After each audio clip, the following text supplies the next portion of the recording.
कौन सा चैप्टर पढ़ेंगे आज? Even Battuta. इवन बतूता आपकी क्या है? एक कविता है, एक पोइम है, ठीक है।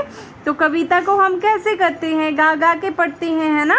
तो ये क्या बोला है? सबसे पहले बोला है कि चर्चा करें। तो किस चीज़ की चर्चा करें? देखते हैं क्या बोल रहे हैं कि जब तेज़ हवा के साथ बारिश भी आती है तो क्या होता है? तो जब तेज़ हवा के साथ बारिश भी आती है तो कैसा होता है? थोड़ा थोड़ा अंधेरा सा होने लग जाता है ना।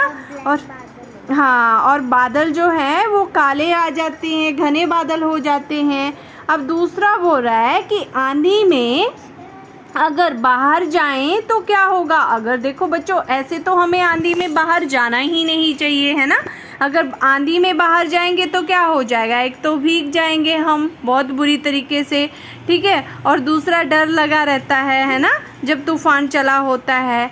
तो अब बोल रहे हैं कि ये जो इवन बतूता है, ये पोइम हमारी, ये कविता हमारी किसने लिखी है? सर्वेश्वर दयाल सक्सेना जी ने। किसने लिखी है? सर्वेश्वर दयाल सक्सेना जी ने। तो इवन बतूता जी तेज तूफान में बाहर निकल गए तो क्या हुआ? जो इवन बतूता है हमारे, ये रहे हमारे इवन बतूता। ये क्या हो गया? तेज तूफान, जब बहुत सा भयंकर सा तूफान आता है, जोर जोर की हवा चलती है, बारिश होने लग जाती है साथ में, तो वैसे ही जो बहुत तेज आंधी चलती है, वैसी आंधी में ये क्या चले गए? बाहर चले गए। अब देखते हैं कि इनके साथ क्या हुआ होगा। तो बोल रहे हैं इबन बतूता पहन के जूता निकल पड़े तूफान में। जो इबन बतूता है वो पहन कर जूता, पैरों में अपने क्या पहन लिया? जूता पहना, और निकल पड़े तूफान में। और जब आंधी आई जोर की तब निकल पड़े। थोड़ी हवा नाक में घुस गई, थोड़ी घुस गई कान में। तो थोड़ी थोड़ी हवा क्या हो गई? नाक में घुस गई। जब बहुत तेज आंधी आती है ऐसे ऐसे तो क्या होता है?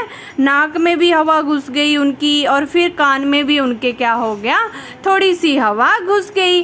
कभी, अब आगे बोल रहे हैं, कभी नाक को कभी कान को मलते इवन बतूता, इसी बीच में निकल पड़ा उनके पैरों का जूता।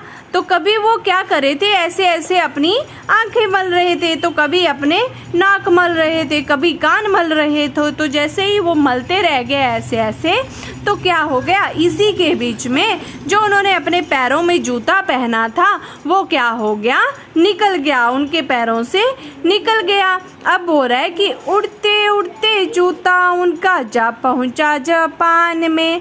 कि उड़ते उड़ते, जैसे तेज आंधी आ रही थी तो वैसे ही तेज आंधी में उनका जूता जो था वो उड़कर कहाँ पहुंच गया? जापान में पहुंच गया। इवन बतूता खड़े रह गए मोची की दुकान में। और जो इवन बतूता थे वो कहाँ खड़े रह गए? मोची की दुकान में। अब मोची की दुकान का मतलब क्या होता है? कि जो मोची होते हैं वो कौन होते हैं? तो मोची होते हैं, इंग्लिश में हम उनको क्या बोलते हैं? कॉबलर बोलते हैं। और हिंदी में जो हमारी जूतों की मुरम्मत करते हैं या हमारे जूते बनाते हैं उनको क्या कहते हैं? क्या कहते हैं उनको? मोची कहते हैं, ठीक है। तो एक बार फिर से पढ़ लेते हैं इसको, ठीक है, तुक के साथ, लय के साथ। इबन बतूता पहन के जूता निकल पड़े तूफान में। थोड़ी हवा नाक में घुस गई, थोड़ी घुस गई कान में। कभी नाक को कभी कान को मलते इवन बतूता, इसी बीच में निकल पड़ा उनके पैरों का जूता। उड़ते उड़ते उनका जा पहुंचा जापान में। इवन बतूता खड़े रह गए मोची की दुकान में। कि जो इवन बतूता थे वो कहाँ ही खड़े रह गए? मोची की दुकान में। अब ये बच्चों इसके क्या हैं? कुछ शब्द और अर्थ हैं। जैसे देखो, तूफान का क्या बोला है? जोर की आंधी के साथ जब क्या होता है? बारिश छमछम करके आती है तो वो क्या होता है? तूफान होता है। अब नेक्स्ट है आपका मोची। तो मोची कौन होता है? जूतों की मुरम्मत करने वाला, जिसको हम क्या बोलते हैं? कॉबलर बोलते हैं इंग्लिश में। और दुकान क्या होता है? जहाँ पर बेचने की चीज़ें क्या होती है? रखी होती है। देखा है ना आपने, आप चिप्स लेके आते हो, ठीक है, या खाने की और चीज़ें लेके आते हो तो वो कहाँ से लेके आते हो? दुकान से, शॉप से, ठीक है। अब श्रुत लेख में बोला है हवा, नाक, कान, पैरों, दुकान और तूफान, ये लिखा है कुछ, ठीक है। अब इसमें बोल रहा है काव्य बोध में प्रश्नों के उत्तर दो। तो मौखिक प्रश्न पूछे हैं आपसे कि शाम को पार्क में खेल रहे हैं, अगर तूफान आ जाए तो बचने के लिए आप क्या करोगे? तो अगर आप शाम को पार्क में खेल रहे हो और तूफान आ जाए तो या तो आप जहाँ पे कोई शेड बना हो, है ना, होता है ना पार्क में शेड भी होता है, तो आप वहाँ खड़े हो सकते हो आराम से, या नहीं हो वहाँ पे नज़दीक कोई घर हो आपके फ्रेंड्स का तो आप वहाँ पर भी जा सकते हैं। अब बोल रहा है इब्न बतूता का जूता क्यों उड़ गया होगा? क्योंकि इब्न बतूता का जूता इसलिए उड़ गया होगा क्योंकि बहुत जोर का क्या चल रहा था? तूफान चल रहा था। आप इब्न बतूता की जगह होते तो आप क्या करते? अगर आप इब्न बतूता की जगह होते तो आप क्या करते? हम वैसे तूफान में बाहर ही नहीं जाते हैं ना, तूफान में नहीं जाना चाहिए बाहर। अब बोल रहा है लिखित प्रश्न है ये कुछ आपके कि जूता पहनकर कौन निकल पड़े? तो जूता पहनकर कौन निकले थे? हमारे इब्न बतूता निकले थे। जूता उड़ते उड़ते कहाँ जा पहुँचा? तो जूता उनका उड़ता उड़ता जापान जा पहुँचा था। इब्न बतूता नाक और कान क्यों मल रहे थे? तो नाक और कान इसलिए मल रहे थे क्योंकि उनके नाक और कान में धूल जा रही थी। जैसे ही हवा चलती है तो वैसे ही क्या होती है? धूल उठती है और वो धूल उनकी नाक और कान में जा रही थी, इसीलिए वो मल रहे थे। अब देखो कविता की पंक्तियाँ पूरी करें।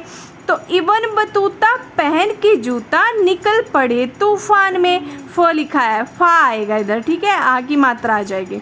तूफान में थोड़ी हवा नाक में घुस गई, थोड़ी घुस गई कान में। अब बोल रहा है सही उत्तर पर टिक लगाओ। इब्न बतूता के नाक और कान में क्या घुस गया था? तो क्या घुस गया था उसके नाक और कान में? हवा घुस गई थी। इब्न बतूता कहाँ खड़े रह गए? इब्न बतूता मोची की दुकान के पास खड़े रह गए। अब हो रहा है कि एक शब्द के अनेक बनाओ, ठीक है। दुकान, दुकानें, जूता, जूते, आँख का हो जाएगा आँखें, कपड़ा का कपड़े, ये गलत किया है, ठीक है, कपड़े हो जाएगा, ठीक है। अब नेक्स्ट है आपका हवा का पवन, पैर का क्या हो जाएगा? पग, थोड़ी का कम, और क्या लिखा है? घुसना का अंदर आना, ठीक है। पढ़ो और दो दो शब्द और लिखो। तो घुसना, दुकान, गुलाल और गुलाब, ठीक है। तूफान, जूता, चूहा और पूर्व लिखा है, ठीक है। अब नीचे दिया गया है कुछ आपकी एक्टिविटीज़ है ये, ठीक है। चित्रकार की चित्र बनाते हैं, कुम्हार क्या करते हैं आपके? मिट्टी के बर्तन बनाते हैं, और बढ़ई कौन होता है? जो लकड़ी का काम करता है आपका, जैसे जो आपके बेड बनाते हैं, सोफे बनाते हैं, चेयर बनाता है, वो कौन होता है? बढ़ई होता है, ठीक है, क्योंकि वो लकड़ी का काम करता है। और किसान कौन होता है? जो खेती करता है। और डाकिया बच्चों अभी तो बहुत कम हो गए हैं, डाकिया पहले बहुत होते थे, ठीक है। तो डाकिया होता था, पहले फ़ोन नहीं होते थे, वो क्या करता था? पत्र बांटता था, डाक बांटता था, जिससे क्या होता था? पता चलता था। अभी तो फ़ोन पे हाल चाल पूछ लेते हो आप, ठीक है। पहले क्या होता था? डाकिया ही पत्र लेके आता था, उसी से पता चलता था। और दर्जी कौन होता है? जो क्या करता है? कपड़े सिलता है हमारा, वो क्या होता है? हमारा दर्जी होता है, ठीक है। अब नेक्स्ट है हमारा घर का रास्ता, ठीक है, ये हम कल पढ़ेंगे, ठीक है, अपनी नेक्स्ट वीडियो में। आई होप आपको ये समझ में आया होगा, ठीक है।